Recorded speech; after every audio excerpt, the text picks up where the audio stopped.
LP, UP, Cadet, Education and Child Psychology, Class 25, Model Questions.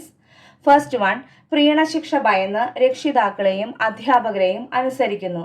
കോൾബർഗിന്റെ സിദ്ധാന്തപ്രകാരം അവർ ഏതു തലത്തിലാണ്? വ്യവസ്ഥാപിത പൂർവ്വതലം. Second one, ആദ്യകാലങ്ങളിൽ കുട്ടികളുടെ സാൻമാർഗിക ബോധത്തെ നിയന്ത്രിക്കുന്നത് ശിക്ഷ. തേർഡ് വൺ, കോൾബർഗിന്റെ സംഭാവന എന്ത്? സാൻമാർഗിക വികസനം. ഫോർത്ത് വൺ, മാതാപിതാക്കൾ കുട്ടിയെ നല്ല കുട്ടിയെന്ന് പ്രശംസിക്കുന്നു. അതിന് കാരണമായ പ്രവർത്തികൾ ധാർമ്മികമാണെന്ന് കുട്ടി മനസ്സിലാക്കുന്നു. ഇത് ഏത് വികാസ ഘട്ടവുമായി ബന്ധപ്പെട്ടിരിക്കുന്നു? അന്തർവൈയക്തിക സമന്വയം, ഇന്റർപേഴ്സണൽ കൺകോർഡൻസ് ഓറിയന്റേഷൻ, അല്ലെങ്കിൽ എന്താണ്? Good boy nice girl orientation.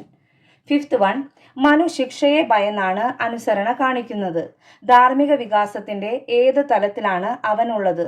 വ്യവസ്ഥാപിത പൂർവ്വതലം.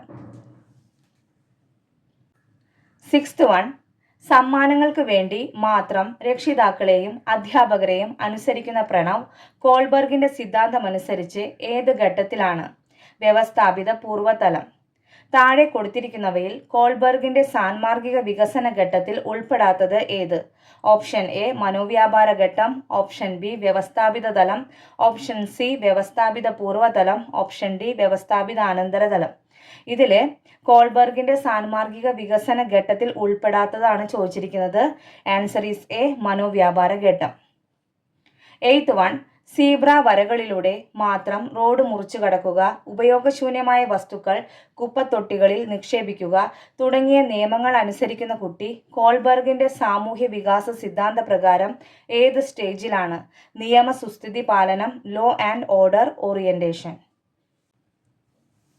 Ninth one, മറ്റുള്ളവരുടെ ദുഃഖങ്ങളും പ്രയാസങ്ങളും തിരിച്ചറിഞ്ഞ് നിയമങ്ങളുടെ അതിർവരമ്പുകൾ മാറ്റിമറിച്ചുകൊണ്ട് പ്രവർത്തിക്കുന്നവർ കോൾബർഗിന്റെ സന്മാർഗ സിദ്ധാന്തമനുസരിച്ച് ഏത് ഘട്ടത്തിൽ നിൽക്കുന്നു? സാർവജനീന സദാചാര തത്വം. ടെൻത്ത് വൺ, ന്യായം, നീതി, സമത്വം എന്നിവയിൽ അധിഷ്ഠിതമായി മറ്റുള്ളവരുടെ പ്രശ്നങ്ങൾ തൻ്റേതുമാണെന്ന് കണ്ട് പ്രവർത്തിക്കുന്ന വ്യക്തി കോൾബർഗിന്റെ സിദ്ധാന്ത പ്രകാരം ഉൾപ്പെടുന്നത് സാർവജനീന സദാചാര തത്വം. Thank you.